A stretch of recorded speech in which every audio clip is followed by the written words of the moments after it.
how to start a podcast. Yeah, I see we're kind of struggling. You have the plan in front of you. Like, you should be the host. Yeah, I should be the host. I should take a lead for this, because I'm quite sure that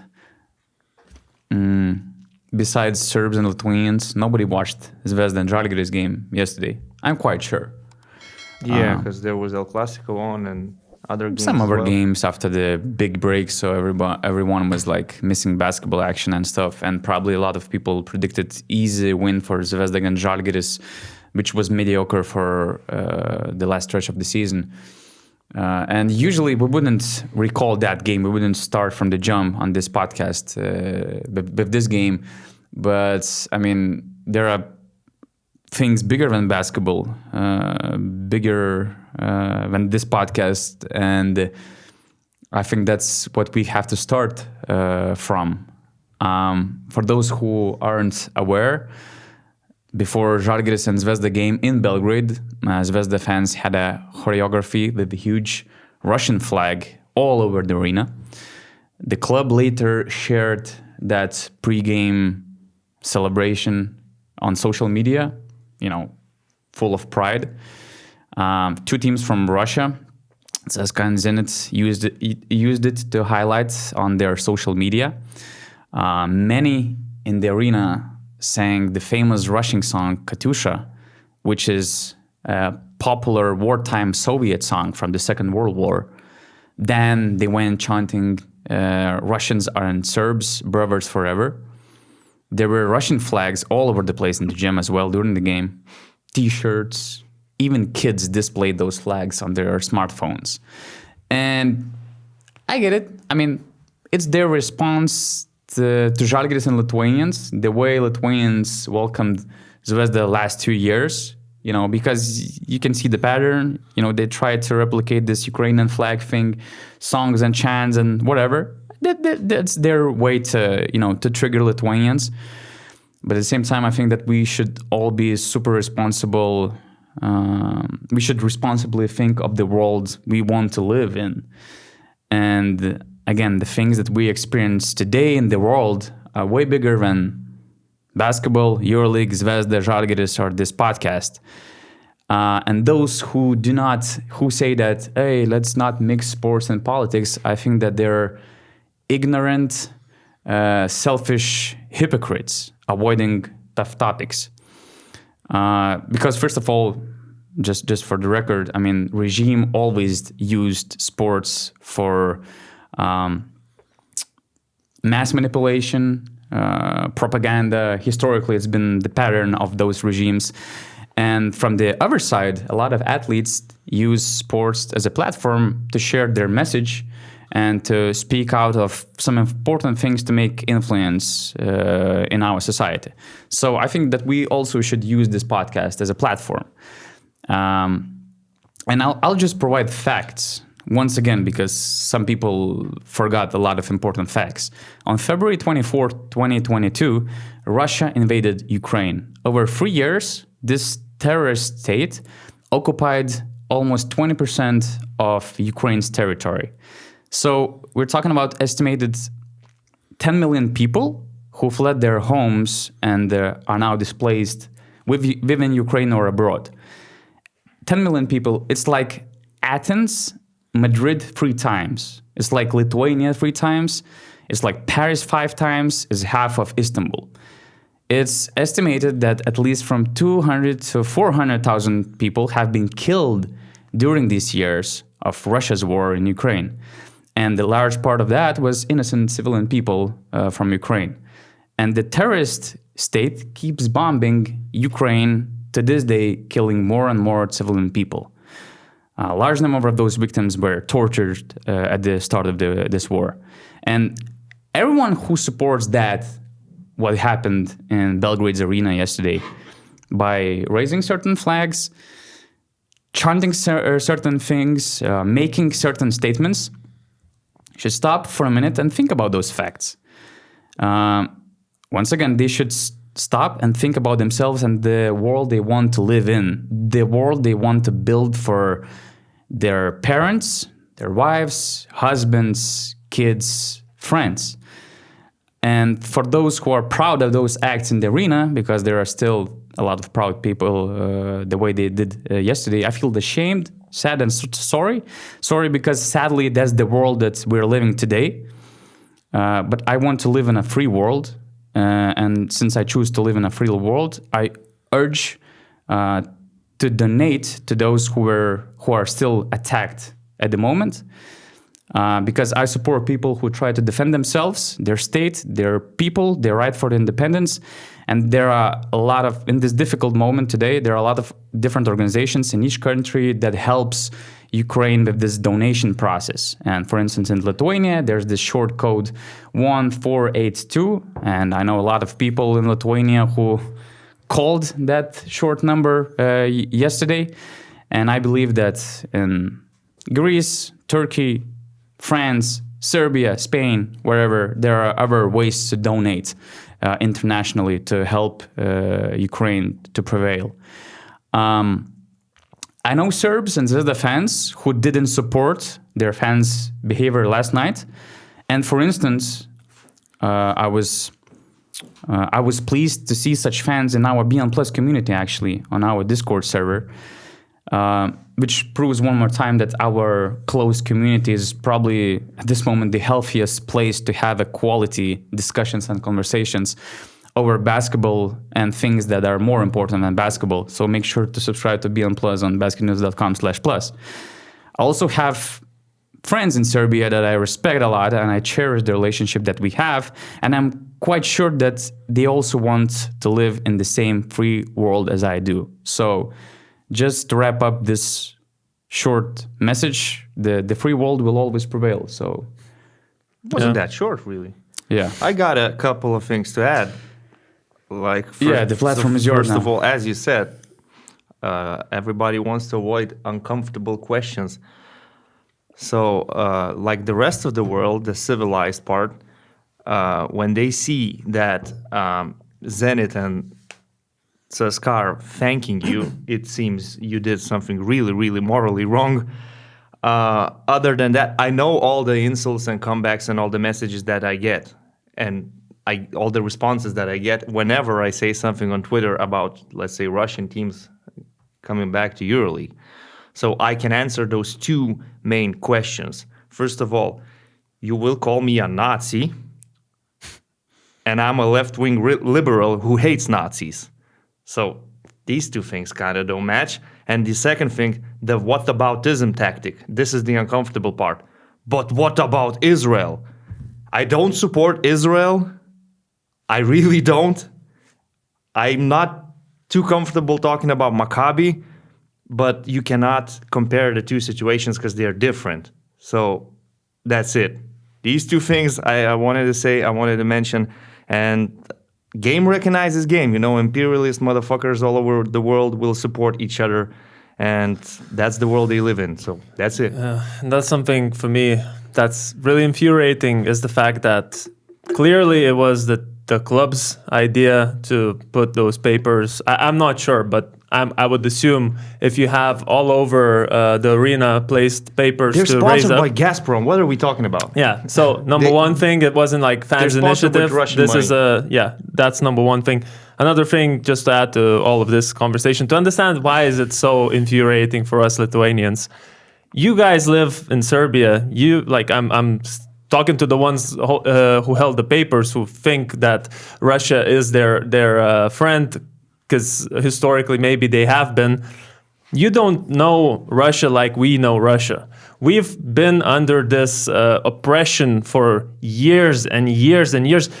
Our nation was about to be deleted from the map. Our language was they tried to get rid of our language. They tried to kill people who opposed the Russian regime. They did kill a lot of people. They sent them to Siberia.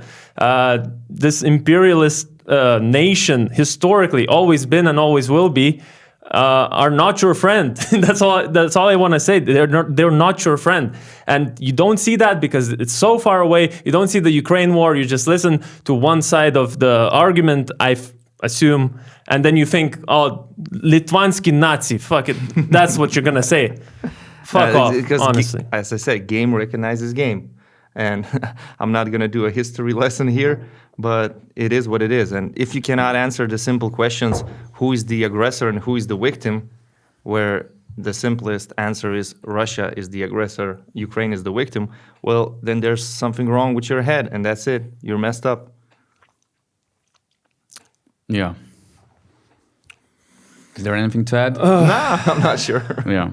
I mean, it's cool. And get ready to type those comments and Doesn't all that matter. shit. Yeah. Doesn't We don't matter. care. I love We don't responding, honestly. I love it. So I will once again. But I understand also that the act that happened yesterday in Belgrade was to provoke and trigger Lithuanians. But, I mean, at least we won the basketball game. Yeah, it's just a topic that's gonna be very political, and we need to. What about those A licenses? Like, you want to play in EuroLeague, right? Yeah, you got the flag that has a European flag crossed out. Not European. They have European NATO Union. and European It was a Union. European also Union EU, also and Spain. NATO flag Yeah. In one, and you it's have Russian crossed out, flags. and you want to play I think in a you're playing EuroLeague. in the wrong league, brothers. I think there's a league where you're welcome, more than welcome, VTB to is called. compete and to match your good buddies from Moscow. So go ahead. Nobody needs you here, honestly. I love Trace and Chase Donatas. You know why? Why? Because I love games, and this is a big game that we're gonna have. Who is going to unbox an autographed card? Because between us, we have 9 packs. There's an extra one in the front. Within those 9 packs, there is one autographed signed card that is ultra rare, and it's a guarantee. But it might be in that pack. We'll see. This is why this box is special, because it might look relatively small compared to the previous ones that we had with hundreds of cards, but this one is a rare one. It's a Prism hobby box from Trace and Chase, EuroLeague cards made by Panini, that, as you mentioned, include this card with 1 autograph, 15 cards with unique features like different border colors, textures, materials, printing techniques and stuff, and 25 inserts. Non-base, non-parallel cards with their own themes, names, designs, and numbering. So this is for, I would say, premium collectors. Yeah. For those who want the rare stuff. Yeah. Usually, if you buy this box, you can be sure that you're gonna have a bunch of really good rare cards. So this is for advanced collectors. And Okay. let's check what we have. Let's see it. Bro, look at this. Look at this. This is the guy. This is the guy I wanted. Show it to the camera. Show us. It's Milas, the legendary sharpshooter. I've got one card that's different in color and looks very interesting, and it's Juancho Hernangomez, and it has like a special numbering. I think this one is a very rare one. Let's see the other packs now. Man, I was like, I got hyped about this card, Nikola Vucic, but that's the thing. He's in Efes, not Maccabi, that I wanted. Look at this Jonas Mačiulis card. Oh, it looks nice. Shines. I think It's it a might be the shiny- stained glass one. I'm the one with the signature, bro. Oh, No way. I am. No way. Who is You it? know who's the guy? It's our man. It is our man. The captain. The Oles captain. Yankunas. Or the GM, as they call now him he's now, the right? GM or the president. Or the actually. president, whatever. Starting Starting fives. fives? Starting five. And we are able to make trades. Okay, because Right. I might need one Okay, because so- all my players are of the same Mike James, position. kaleidoscopic. Okay. What Wow. does that even mean? I don't know, but it's It looks shiny as well. Cool. Okay. Show it to the camera. The Okay, camera so- there, yeah.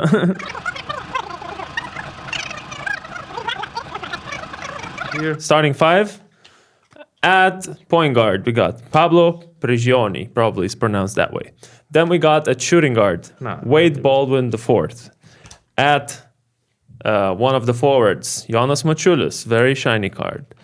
At the other forward, another shiny card in Juancho Hernangomez, but from last season when he wasn't playing as good as he is this season. And Thiago Splitter. That's it. That's my starting five. I think objectively is really good. I'm imagining that all of these guys are in their prime. So it's Keenan Evans, one of my starters, Mike James, my primary ball handler, and I have Marco Bellinelli as an off-ball shooter who moves a lot. And I'm talking about prime Marco Bellinelli. No, you're talking about whatever season it says there. No, it's prime. And then I paired a couple of rivals because these two guys were kind of similar. Rivals. Two dirty players with elbows under the rim. Old school guys. They were fighting a lot. So that's Felipe Reyes and Podis Yankunas. They were fighting for the records as well. True. Rebounding, two captains, minutes played. Real Madrid captain, Žalgiris captain, two legends. I want to do a losing trade. squad. I want to do a trade. Do you have any guards to offer? For sure. You want Prigioni or Lakovic? Which one do you Jordan Lloyd or have? Chris Jones? The only two I can get. So I have Scottie Wilbekin, healthy, pre-Final Four, playoff Scottie Wilbekin. Marko Guduric, when he needs to lead his team, and he helped Fenerbahce in tough times. Nicola Melli, from good old Milan days. Gershania Biselli, those were some good days. Gershania Biselli. Oh, that's the guy who made it back to the NBA.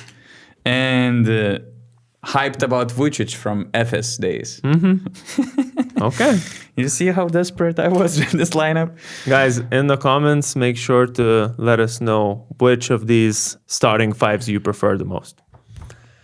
And also make sure to check out Trace and Chase, because traceandchase.com, because we have a special code for you, BasketNews 5, for a exclusive 5% discount at checkout. Yeah. All right, basketball then. Where do we want to start? We had some nice games yesterday, but are we talking games? Or are we talking some other things? We had a pretty good El Clasico yesterday. It's such an interesting thing. Me and Donatas visited the El Clasico before, and we said maybe the atmosphere doesn't deliver as much as the other atmospheres. Maybe, just the overall experience is not as doesn't leave you with so many emotions. But the game itself, it's always somehow, some way delivering. It's always drama. That's the third El Clasico this season. All three were super close games. One in the ACB League, now the two EuroLeague games, the double overtime in Barcelona, yesterday in Madrid. But this one was the least expected drama because they played without Vesely, Punter. You can count on La Provitola because they never replaced him. So, I mean, this drama was basically a victory of Barcelona to be that close to win that game, and they had a really good chance. For sure, I definitely thought that Barcelona will not stand a chance in Madrid with that roster because Punter is too important for them. They lack people who can create. They lack ball handlers. Satoransky is not willing to attack the rim and be aggressive, which is an issue, although he tried to take as many shots as possible in the beginning of the game. Then you don't have a backup point guard because even Juan Nunez was not available. So 17-year-old Lucas Villar made his EuroLeague debut. And when he went to the free throw line, you could feel that like he's still 17. A bit too young for the El Clasico, and he will not hit those free throws. So Joan Peñarroya had a lot of issues to deal with. But then there comes this unpredictability when the team has injuries and their two most important players are out. There's something you cannot predict or expect. There's certain randomness in basketball that might occur, and Joel Parra drops 20. Some random shots by Justin Anderson. Chimezi Metu pulls up a Carmelo Anthony fadeaway, and Brizuela also. Dario Brizuela, he has that in him. I remember his legendary Olympic quarter in Paris. So, and you have a close game because Real Madrid are in much better shape at the moment. And actually, after this win, they are climbing up the standings. They have the head-to-head advantage over Barcelona, which is super important, I think. Real Madrid are about to get Gabi Deg back in the upcoming weeks, and that's the only player they were missing for this game. I'm not counting in Dennis Smith because he never really became a Real Madrid player.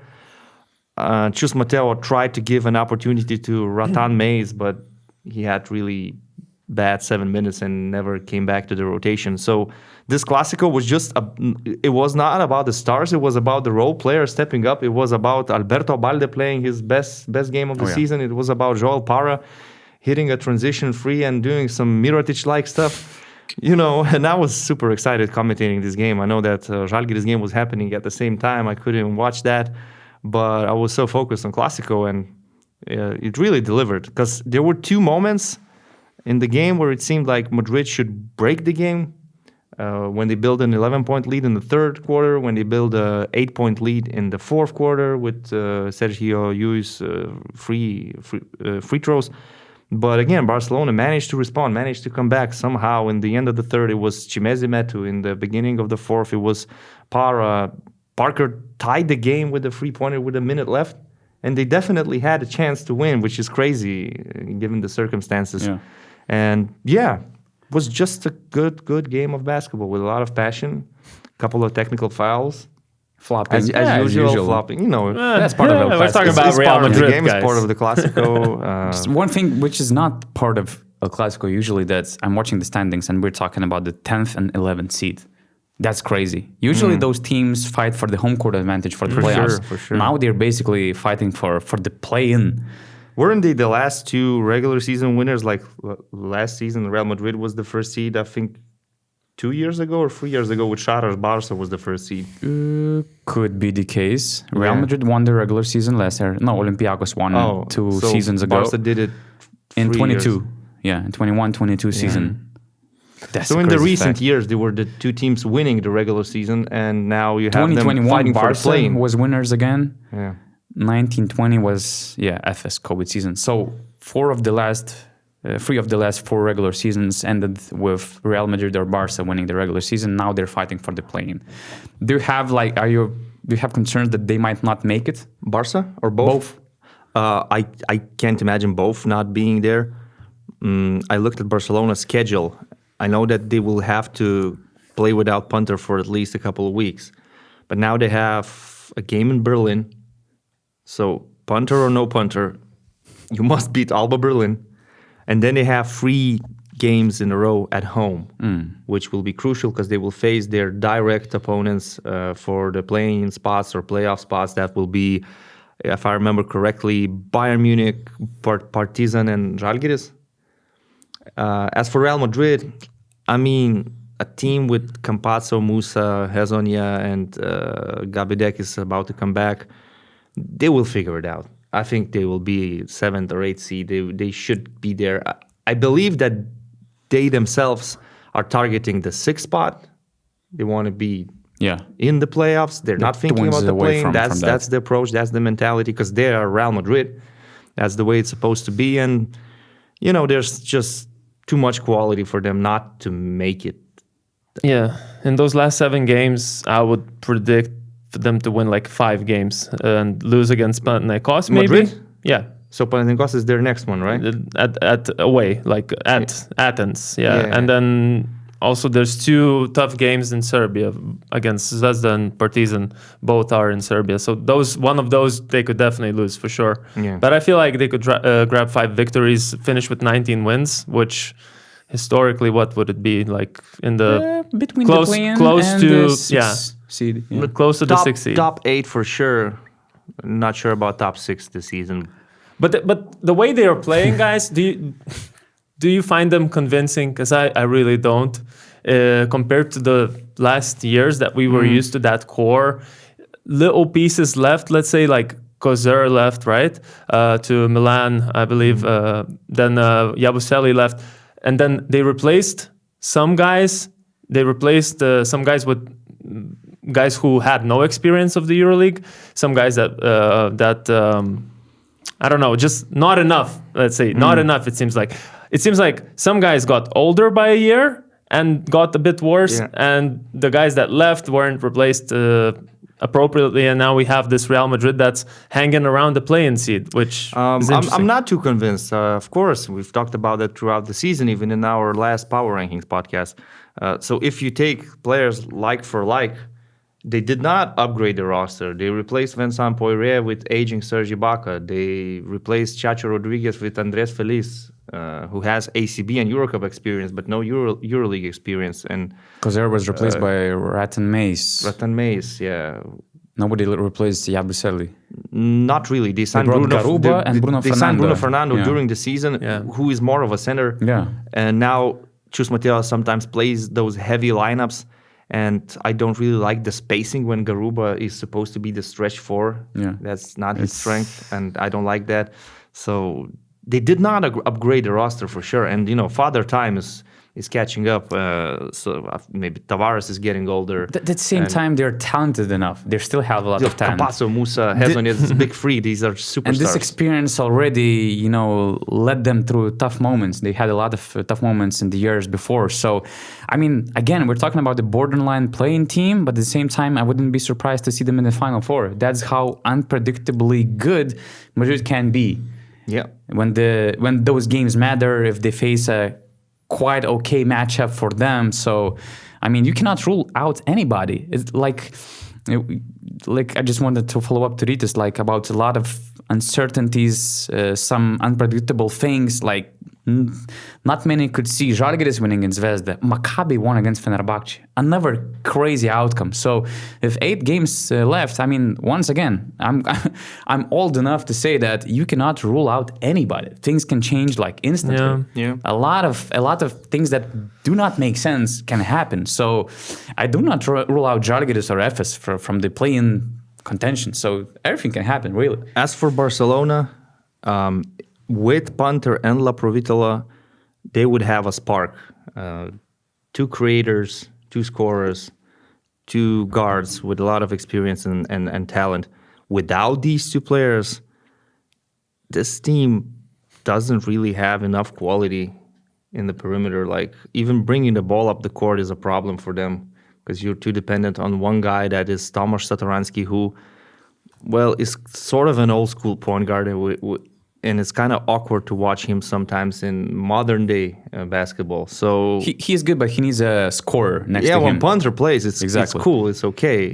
They're all settled. And I love what Jabari Parker brings to the team. I think his second year in EuroLeague is even better than the first. But, you cannot expect Jabari Parker to win games on his own. He's not Vezenkov or Mirotic or anybody like that. So they're in trouble because of injuries. Jan Vesely, another issue. The coach doesn't trust Villar and Gomez. So now, even right now, he only played 5 minutes. Villar is still the third option. You play with Fall or you play with Metu at 5. When you play with Metu, you switch. When you play with Fall, you drop. Play the drop defense. Yeah. So that's it. It's very simple. And I think Joan Peñarroya has been on a hot seat for at least a couple of times this season already, where it seemed like he's about to be fired. Still hasn't been fired, but we must not forget that ACB League is also important. And in the ACB League, they barely made it to the Copa del Rey and lost the quarterfinal. And right now, they're 7th or 8th. So facing the playoffs, they might actually face Real Madrid in the first round or Unicaja Malaga. And by the way, credit to Unicaja Malaga again winning the cup and again proving that they should play in the EuroLeague. They're better than most of these teams, and they're the best Spanish team right now. Man, they're the best team outside of the EuroLeague. I would call them that. You could probably say that. True. And I love their offense with attacking from all the first options, having shooters from almost every position. BCL is Olympiacos, I would say. They have those vibes. A lot of different pieces, different rotations. And continuity, because that roster has been together for a couple of years. Good team. A lot of interesting signings that you might not believe. They're not big names. Of course, they have clear leaders like in Kendrick Perry, but it's a very interesting project. And I had a vacation in Malaga area, and I'm like, if I was a player, my goal, I wouldn't care too much about is it the EuroLeague club or no. I would try to sign in Malaga and to live in that area. So I think you would say the same if you went to Valencia or it's a little bit different. City. Maybe similar, but a little bit different. And I completely understand why Kendrick Perry made this long-term commitment already, although he could clearly get chances in the EuroLeague. He could play in the EuroLeague, but like the weather, vibes, continuity, they're a smart organization. I mean... Tradition, fan support. Everything. Great atmosphere. They have everything. Yeah. And they do not play every week in the EuroLeague. So you can play every 2 weeks in the BCL. So there's... And you're still winning it's not titles, like you're on by the, the way. on You're the, still winning titles. Yeah. I had the same impression last year when I was in Tenerife, but then when I was in Malaga, I'm like, okay, to Tenerife, you have to fly much more. So basically, you're always in the air. From Malaga, it's a little bit different. So yeah, Malaga would be my top choice if I'm a player. It's great you mentioned the roster limitations that both Barca and Madrid has and had, because we just had the EuroLeague signing deadline. And for some teams, it was the last chance to fix their rosters for the last play-in, playoff push, or even for the Final Four. And I had this question, the biggest signing deadline winners and losers. And when I was thinking about it, I thought that both Madrid and Barca were actually among the biggest signing deadline losers, because they had those problems from the start of the season. They faced them, they tried to fix, but it never happened in 4 months that they find a solid replacement. Barca basically didn't sign anybody. Okay, it was Raul Neto. He got injured as soon as he joined the team, and they didn't sign anybody. Madrid tried with Dennis Smith Jr. It didn't happen. So they have the same issues that they faced before the season. So I would consider them as some of the biggest deadline losers. I looked at the list. You had an article, I think, or we had an article on BasketNews.com that was tracking all the last-minute signings, and I just compared it to the attention and the shock of the NBA, and I was like, looking at these, nothing is screaming winners or losers. It seems like nothing really happened. Okay, one team signed one guy, another guy, but in a bigger picture is just nothing too spectacular. In my winners and losers, I got one team in both. I have one team that is Žalgiris Kaunas in both of these categories because of two reasons. One of them, why they could be considered the winners, is it's actually the same reason they could be the winner and the loser, and it's to do with yesterday's game. I don't know, we probably won't talk about the game itself, but the Žalgiris I saw yesterday without Lonnie Walker was the Žalgiris I saw before Lonnie Walker joined. It was a hungry underdog Žalgiris that kind of doesn't rely on one guy too much. Then others step up. Sylvain Francisco becomes this leader that you need, and he knows he's the alpha dog. There's no two alpha dogs. And I really liked what I saw from Žalgiris yesterday.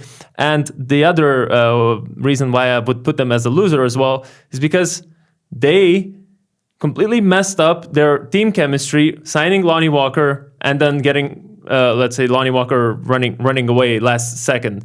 You got a buyout.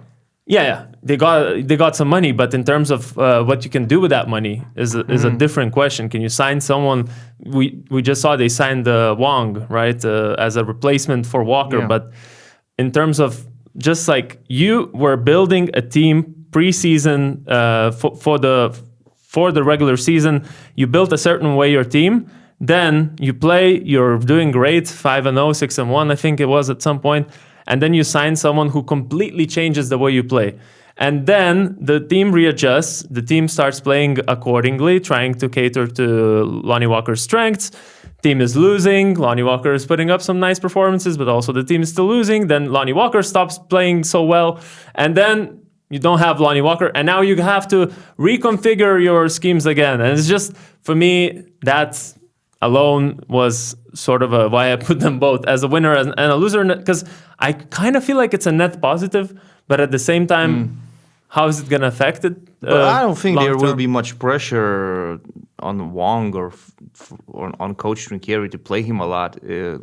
Lonnie Walker signed as a high-profile player with huge demands. Žalgiris paid him great salary, knowing that he might leave at any time and sign in the NBA. And now they're just signing a body, I would say. A player who might help you a little bit, but if he doesn't, it will not be an issue to make him, let's say, the 12th man on the roster. I don't think that Wong might mess up chemistry or anything like that. No, so for sure it's a different situation. It's like maybe you could argue whether it was necessary to sign him at all, but I don't see a problem here. The problem is that probably they just lost too many games and they have a tough schedule with so many away games that it's kind of hard to see them snatching the 10th seed and making it to the play-in, although it's still possible, especially after yesterday. One win. After yesterday. Yeah. However, I don't see them as losers or winners. I didn't really think that way. Yeah. And I kind of couldn't focus too much only on the deadline signings. I tried to focus on the signings that were made during the last weeks. And I still believe that Monaco will benefit a lot from Dani Thijs. I believe he will be a very, very important piece of that team, not only for this season, but maybe for the next season as well.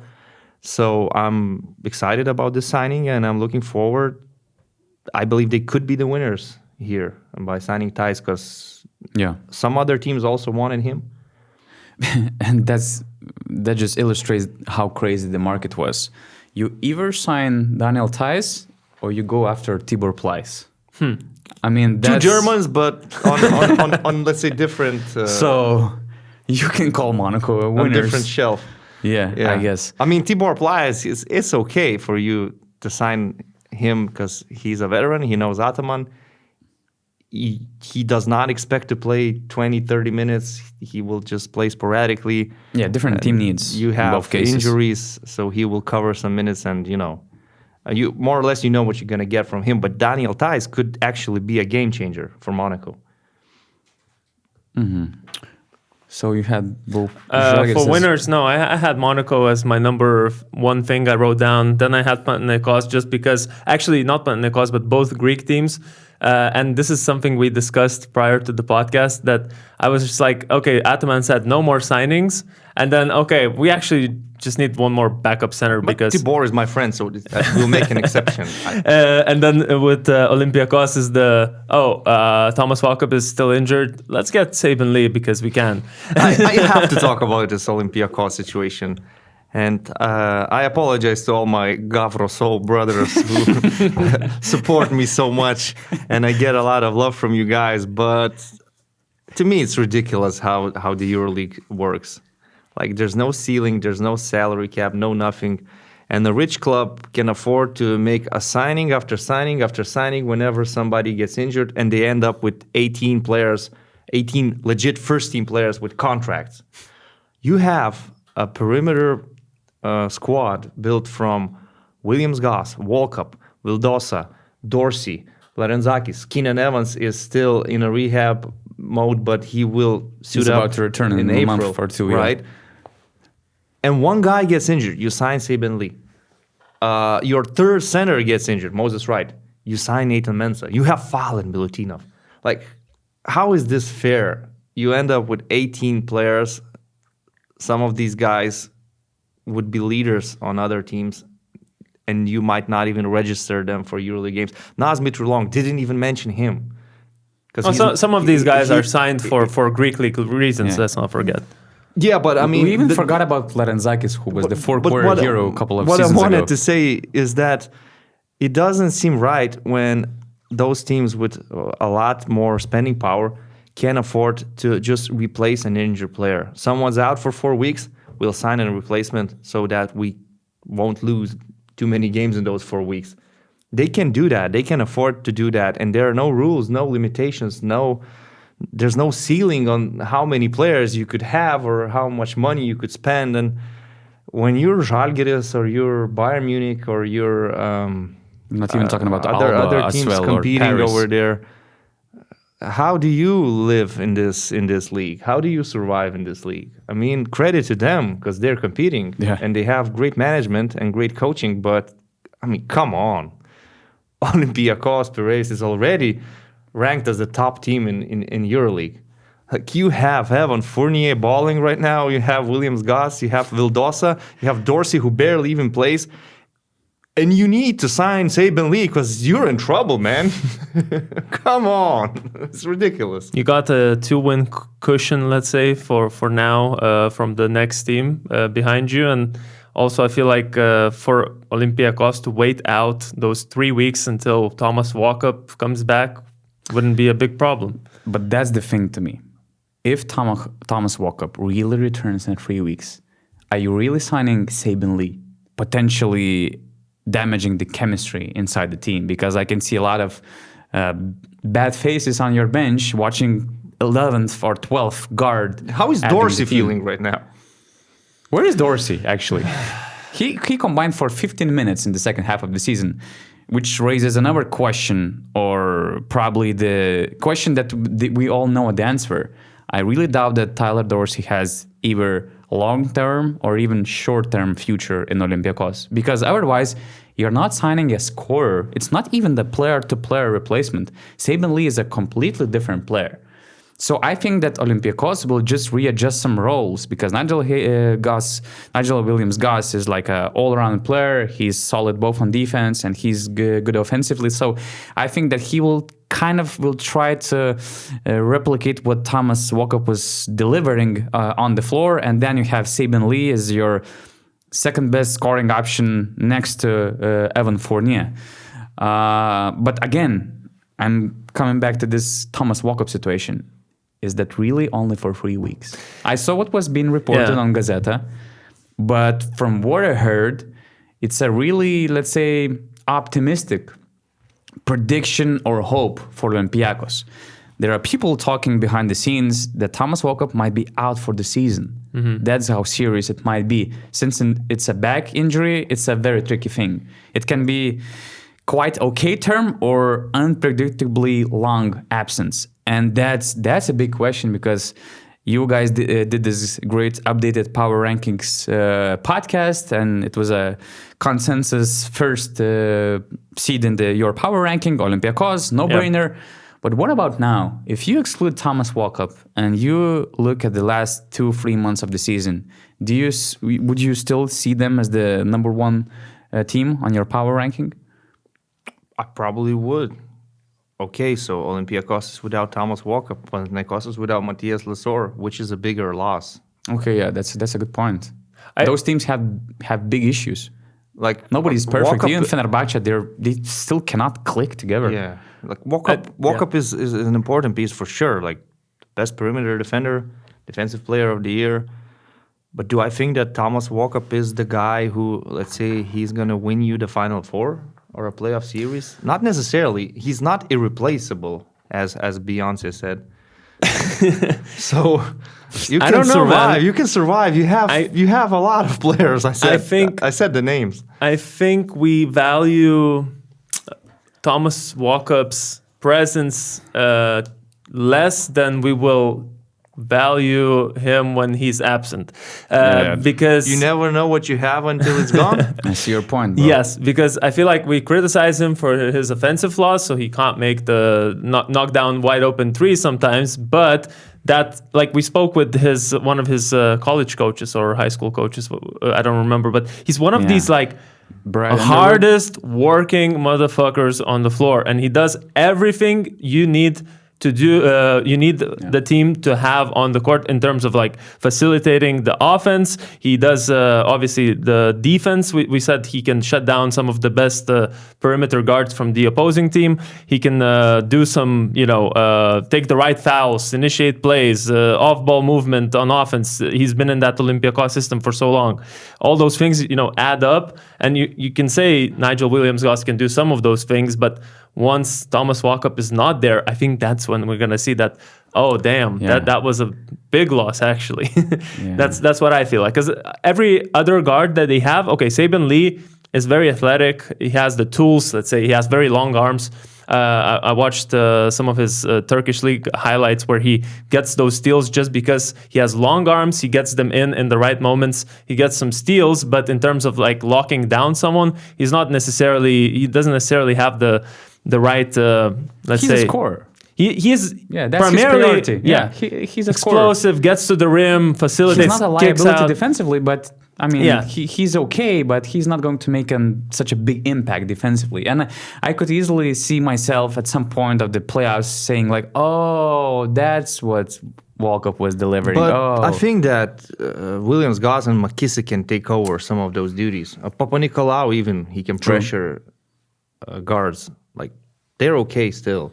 Although this season, defensively, it's strange that they play good defense at home, not so good defense away from home. That's all about those rims. They're winning a lot of close games. Maybe it's about the rims. I remember back in the day when there was a playoff series, it was Pini Gershon against Jonas Kazlauskas, and Pini was complaining about Olympiacos rims. They didn't change those rims since that day, actually. I remember they used to have those thick nets. The ball sometimes doesn't even go thick through. Nets, right? The ball sometimes doesn't even go through. It's old school stuff.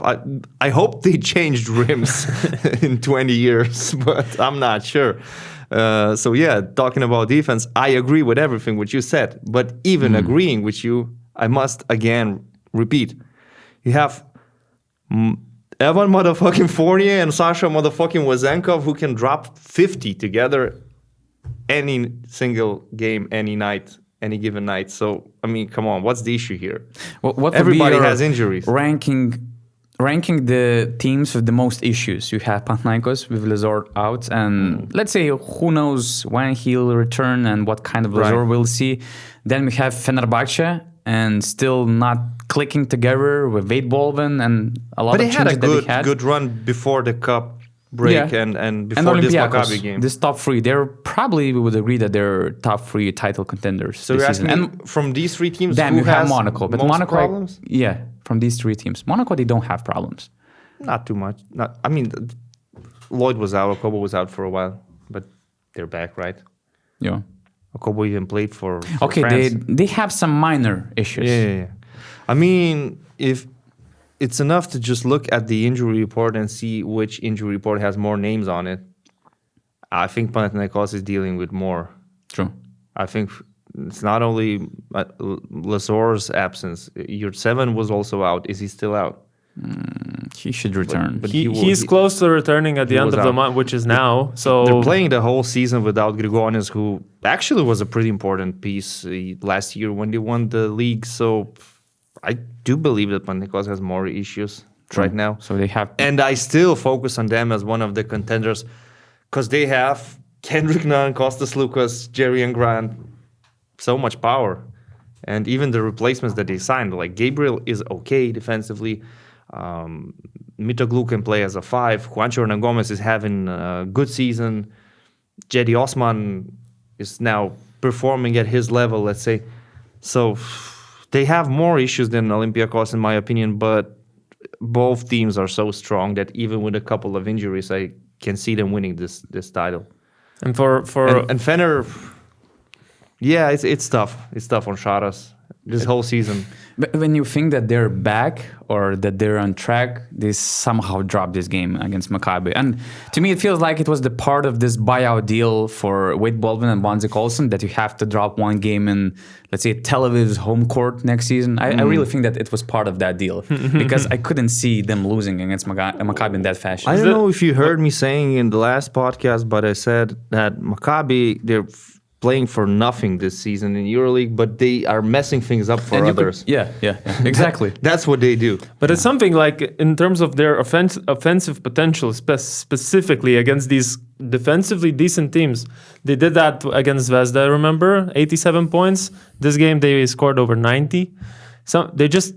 something clicks there, and then everyone starts making step back 3-pointers. When I say everyone, I mean Tamir Blatt, sometimes Rokas Jokubaitis and others.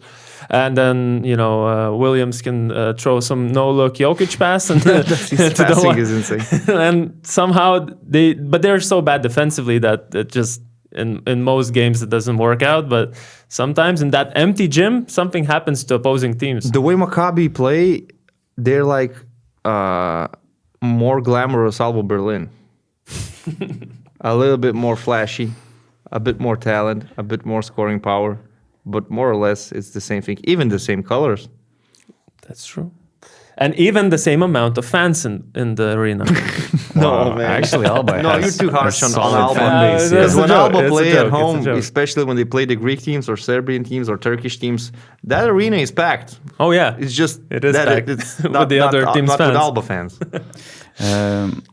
To wrap up the signing deadline topic, and since we mentioned Saben Lee, actually Saben Lee was one of the most dramatic signing deadline stories in recent EuroLeague memory, because had Olympiacos been just 10 minutes late, Saben Lee wouldn't be Olympiacos player this season, because they completed the move right before the deadline. Okay. I heard that they agreed on this buyout agreement with Manisa Baskets basically on a day of the signing deadline, and the buyout is 550,000 K.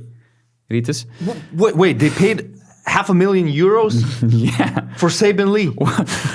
How do you think they brought Saben Lee? $500,000. Why do you think Žalgiris brought Isaiah Wong and the Olympiacos bringing Saben Lee? It has some $500,000 price. buyout Yeah. for a player you don't really need.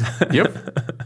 My God, this league is insane. Like, we have to do something about this being a budget league. Yeah. There needs to be some rules implemented, because it's getting out of hand. That's the first thing. But even when they agreed on it, the main deal breaker was that Saben Lee didn't want to commit on a deal that wouldn't go beyond the current season, because he's not stupid. He's joining a 12-man backcourt in Olympiacos.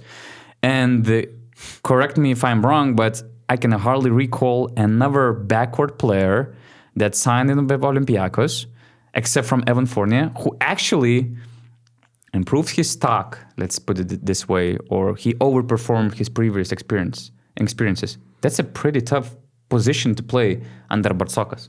Who else was a really good scorer? and became better. Yeah. Oh, that's a good question. And they had like 10 guards, basically. Isaiah Kanan. You cannot say that he was consistently great on that team. He was probably better back in Russia, probably. Yeah. It's a tough question. So anyways, back to my point. Saben Lee is smart. He knows that it's a tough situation. It's a very high level, demanding level team. They're competing for the title. Who knows what kind of role you'll get. You might end up like Ignas Brazdeikis last season. So you do not want to hurt your stock coming to the off seasons. And Olympiacos wanted huge flexibility in the off season, because since they have 30 contracts, a lot of them are actually expiring, so they wanted to have certain flexibility over some players and positions. But Saben Lee didn't want that deal, and there was he at some point, I would say that he believed that he will stay in Manisa, but at the very last point, Olympiacos said, "Hey, we don't have any alternatives." Probably they were concerned about Thomas Walkup, concerned that they might not get Tyler Dorsey back, to his level that they need, and they made this costly move. But looking long term, I really like Saben Lee's upside, and I think that if everything goes well, he has a potential to be your top 3 scoring option on your team next to Vezenkov and Fournier. And that's huge. I think that's how Saben Lee, that's how good he is. So, and the quality he brings, we might value this move later, not at this moment, but maybe next year. The only thing is, obviously, it's Keenan Evans that brings the similar kind of quality, but he's not playing yet, right? He's registered for the EuroLeague roster. He's not playing yet. But that quality of taking the ball in late clock situations, that's what Saben Lee will be able to do, to just play ISO, get to the rim, and maybe kick out if he cannot finish at the rim. Now you had Fournier. Before you had nobody really. Before this season, that was the biggest problem that Olympiacos was facing, that Thomas Walkup cannot do that. Other guards were not good enough. Isaiah Kanan sometimes, but not all the time. And I feel like that's another quality that they were usually missing. Saben Lee adds, but like I said, then there's Keenan Evans, and then you have this puzzle of who's gonna be playing. But do you think if you, let's say, wake up Bartzokas in the middle of the night, like 3 or 4 a.m., and you ask him, please name all the players that you have in your roster, all of them, could he do that, or would he forget some names? Nope. If you put that time frame for him, there's no chance. Because at some point he might Coach, remember. you have 1 minute. 30 seconds. Give me the names. 1 minute is too much. Yeah, 1 minute seconds. is too much, definitely. Yeah. 30 seconds, yeah. I think he would miss out the players that don't come off the bench these days.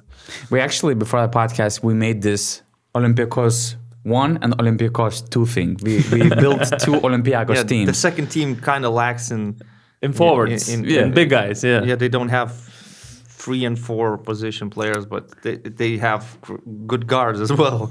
But basically, Olympiacos 2 would feature Keenan Evans, Vildoza, Dorsey, Laranzakis, and Mitrolong at the backcourt. And let's say, even if Moses Wright is healthy, I mean, we're talking about the center rotation where they already have Fall and Milutinov, so it's fair to put him to Olympiacos too. Wright and Mensah would be your 2 centers. And let's say it's fair to add Petrushev to that roster because he went to Zvezda on loan. So basically they said, okay, you can go, but let's say he can play for this Olympiacos 2 team. Where do you think this team would end up in the standings? Let's add Brazdeikis then, because they are still paying him. Yeah. That's a solid team. That would be a playing team, I guess.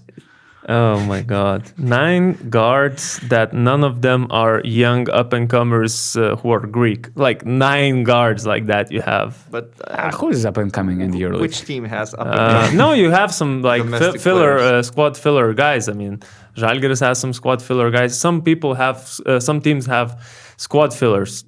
No squad fillers in this team. The squad is full and it's getting fuller somehow. Yeah. There's one guy, Stefanos Spartalis, probably the only young guy.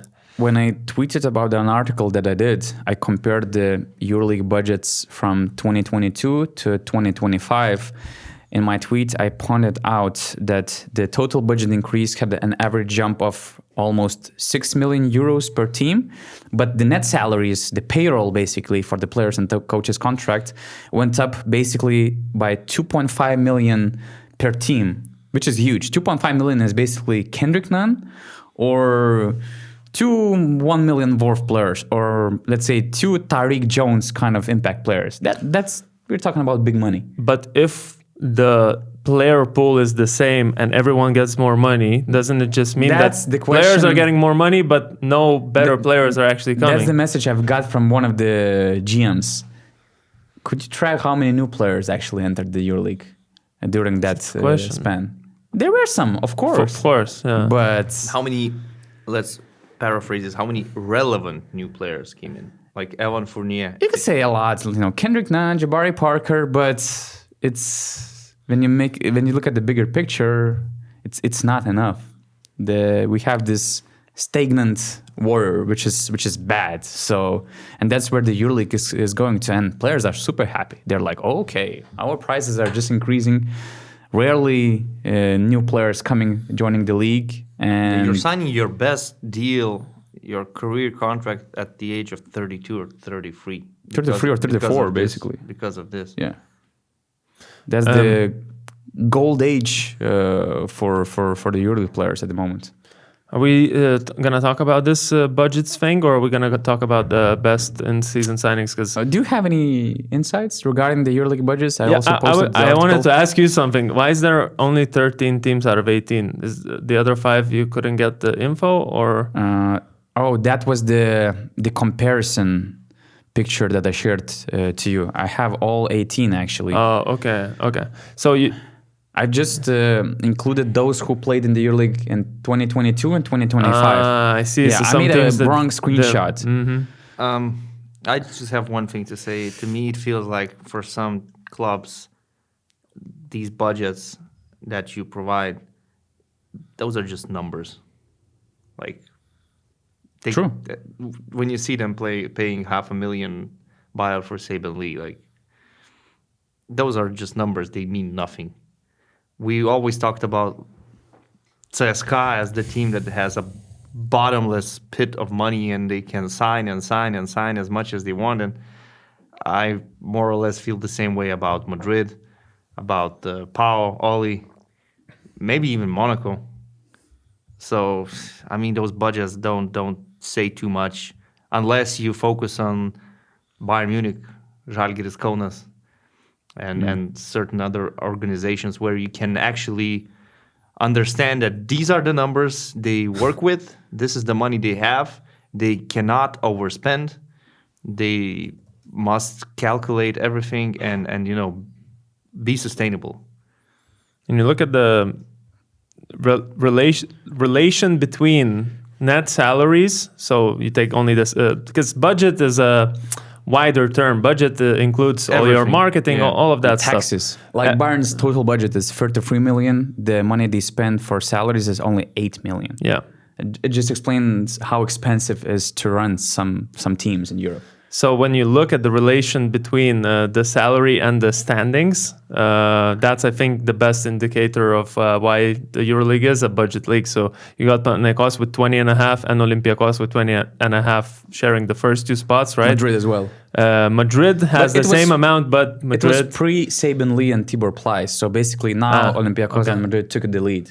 Oh, okay. But Real Madrid and Barcelona having 20, so Real Madrid 20.5, Barcelona 15.5, and you look where they are in the standings, you just know that the GMs did a bad job then, essentially. Well, Real Madrid is still sitting on those old contracts, I would assume, that they have been paying, their guys. Well, you add up Facundo Campasso, Tavares, Hazonia, how much is that? Probably like 5-6 million already?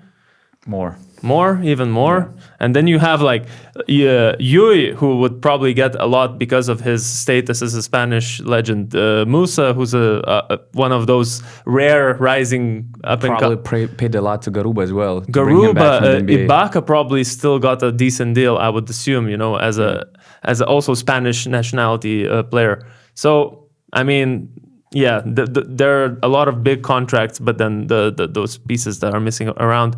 And also what I really noticed was Maccabi, Real, and Efes. Those three teams have like the same budget as they did back in the day, but their results have gone way down. Like from 2021-22 season, you had Maccabi back then with Scotty Wilbekin and probably Wade Baldwin. I would assume that was the... No, Wade Baldwin did not play with Scotty. Wade Baldwin played with Lorenzo. With Lorenzo. So it was Lorenzo. Wilbekin played with Keenan Evans. I don't remember what the James roster Connolly was. But it was that team that was in the playoffs. Derek Williams. Anyways, it was the playoffs, Maccabi. I don't think that Maccabi made the playoffs with Scotty Wilbekin. In 2021-22? It was swept by Madrid, I think. That was the... Oh, yeah, when they had the interim coach. Yeah, Avevan. Yes, yeah. True. Yeah, and then you got Efes, who were literally... Did they win that year? No, that year they... 2021-22. They won with Vasa and Larkin. Larkin. Three-peat. Yeah. There we go. From the COVID year. And Real, So like, it just shows that sometimes the budget also isn't about how much money you spent, it's what you do with that money. So shout out to Paris. They're second worst in table based on the payroll, 5.6 million. That's basically what Kenan and Slukas and let's say Kalaitzakis cost. 5.6, 17th, only above the Alba Berlin. That's crazy. And that's why I remember this movie, The Moneyball, where it's based on the true story, where the GM of let's say lower table, lower budget team built a team based on the analytics. Yeah. He made a lot of crazy decisions, but basically they put themselves in a position to be one of the top teams. And he said when he was, one of the famous quotes is that if you're going to play like Yankees, you're going to lose to Yankees. So we have to figure out a different way. So Paris basically cracked the code with Isolo. For now. I'm going to say for now, because all of those guys are going to get much better deals. That's true. Once they do, for Paris with that same amount of money... They're going to need to find a new formula. But let's say they kind of crack the code, respect Bayern as well. Unless they grow. Six. Unless they grow, like Monaco grew. Let's say, look at Monaco's budget for... it has gone from 6 million to 13.5. That raises the question, do they have a rich owner to grow? Because you don't grow by earning. Yeah. You don't earn ticketing. anything. Yeah. You don't grow by ticketing. You don't grow by TV because deals actually a lot of teams revenue. grew a lot by ticketing from the ticketing revenues, which was important. So the easiest way to grow is to have a sugar daddy. You grow. You grow like on steroids. Sure. Fact. That's Right. how European basketball works. What are your top in-season signings? Right, number one, Eric McCollum. Still, I feel like for me, he changed how Fenerbahce looked. Now Wade Baldwin is back, and I feel like we're again seeing Fenerbahce losing. Coincidence? I don't know, but One game, bro. Yeah, it's one game probably. And anyways, I'm kidding, but I feel like Eric McCollum, what he provided was unexpected for us. But also very important in that stretch that they were missing some players in the backcourt. Just the greatest in-season signing for me. And kudos to their front office because they tried, like the others did, to bring the guy from the NBA G League environment, Skylar Mays. He was targeted for years in the EuroLeague. For the last 2-3 seasons, Milan was trying to get him like badly. So a lot of people thought that, he's going to be a solid addition. He didn't have any success in Fenerbahce, and Fenerbahce took a different direction. They went after the BCL player who just turned 37. He was overlooked by the EuroLeague teams in the last few years. He last played in the EuroLeague in 2021, I think. And I would say it's an out-of-the-box decision to bring Eric McCollum to your team to fulfill your needs. So kudos to Fener for making, I would say that was a brave move. A little bit out-of-the-box move. Because, again, one more time, there was a chance that he could have joined Rytis. So that's how crazy the market was during the season. He would be balling in Vilnius. Oh, yeah. Oh, yeah. I wish he was there because he would be on the podcast as well. Sorry, guys. I love spending time with you, but, I mean, Eric's addition would have been great. Yeah, it's great that you mentioned him. I still want to say that Daniel Theis will be my top in-season signing. I cannot say that he is right now because he hasn't really provided anything yet. It's just knowing the player. I believe he will be very important. And another player I wanted to mention, I think it's kind of an underrated in-season signing, is Nico Mannion joining Olympia Milano. On my short list, because Nico Mannion helped them a lot with the point guard duties. And it's not a coincidence that they started winning when Nico Mannion joined the team. And we criticize Milan a lot. We criticize Messina. However, right now, they're in okay position. Yesterday they beat Monaco.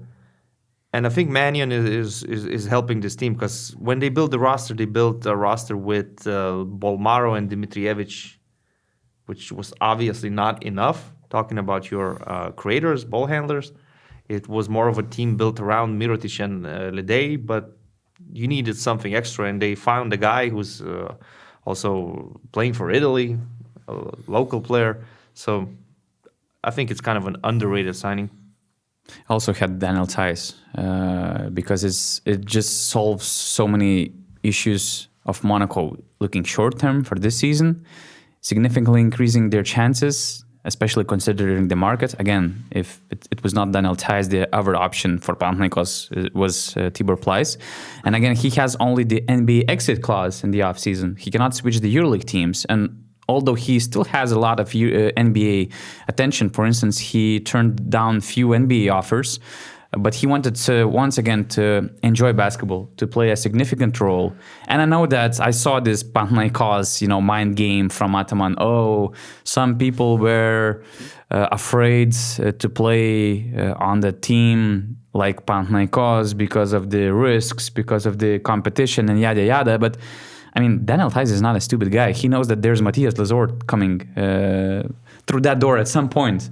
So it's like you're not going to have the same position to enjoy basketball. That was your priority. So you go to Monaco and you get that position. Of course, he has to earn that position, but he was the so much needed fit for that team. And looking forward, that could be a huge player for their future as well. So that ticks so many boxes. This signing ticked so many boxes. It does. Theoretically, it does. And that's the only thing I have is I really need to see how it looks in real life before I believe it. And the same was with Evan Fournier. And I thought, he'll probably not perform as well as he is right now. I don't think it will be a big problem for Daniel Theis to adjust, and because he always has been a role player. And he's a glue guy. Yeah. He's a glue guy for your team. Yeah. So I feel like, in theory, but from the guys I've seen, there are 2 more guys I had on this list. John Brown, I think, must be mentioned because of his what he brought defensively to that team in Crvena Zvezda, and made them probably one of the better defensive teams, or one of the best defensive teams, as Augustas brought up numbers in our last podcast. And also Bruno Fernando, who kind of like finally replaced Vincent Poirier.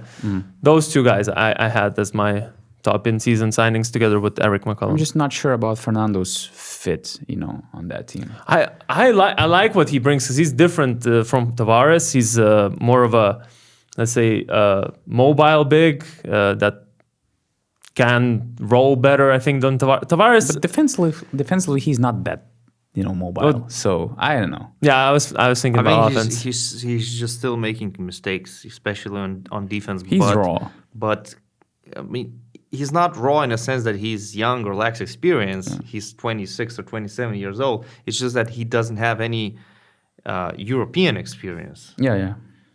He played in high school, in college, in the States, and then he was drafted. He played in Atlanta and other teams in the NBA. So Real Madrid is his first team in Europe, in EuroLeague. And I know he played some FIBA basketball with Angola, but it's probably not enough. But I see him adjusting pretty well. I mean, he's helping Real Madrid now. The problem to me is that you have now 4 centers, and you're forcing somebody to play as a 4, as a power forward. And the player that kind of has to make the sacrifices was Mangaruba. Yeah. Wait, does Petrushev count as an in-season signing? Does he? So he has to be on the list. Oh, then yeah. He's top 20 in scoring and top 20 in rebounding. With one team, then joined the other. Yeah. Didn't think about it Although that way. He didn't play a single game for Olympiacos, I think, in the EuroLeague, right? I think he did. In the beginning, I think he did. I remember vividly the game 1, Olympiacos Fenerbahce, and Olympiacos had injuries. They were without Fall, without Milutinov, and Petrushev played. I think he didn't play. Petrushev played even against Žalgiris, so yeah, he did play 11 minutes. He played against Žalgiris for Zvezda. No, for Olympiacos. Yeah. No way. Why? He did. Because I have this 11 profile. minutes. I have this profile of Petrushev. Oh, they just don't show you. Oh, yeah. They just don't show you. I do remember. In his profile, they just don't show you. No, he did play. He did. Here, Fournier, Petrushev. Okay, my bad. Must be this season. My bad. True. Anyways. So for sure, that counts. So okay. Top 3 is Theis, McCollum, and Petrushev. Okay. Anyways, that's all for today, or do we want to touch on any other? Nah, I think that's enough. EuroLeague is back. Basketball is back. And basketball is getting to the most intriguing and important stage of the season, which is very fun. Every game will matter even more. And even in the NBA, which is fun as well, because now it's the race for the better place. Not every game will matter, but yeah. Yeah, of course not for every team, but for some of them. Okay, thanks a lot for watching. If you like what we do, press like, subscribe our channel, and join BN Plus community. Logical. BasketNews.com/plus. And subscribe.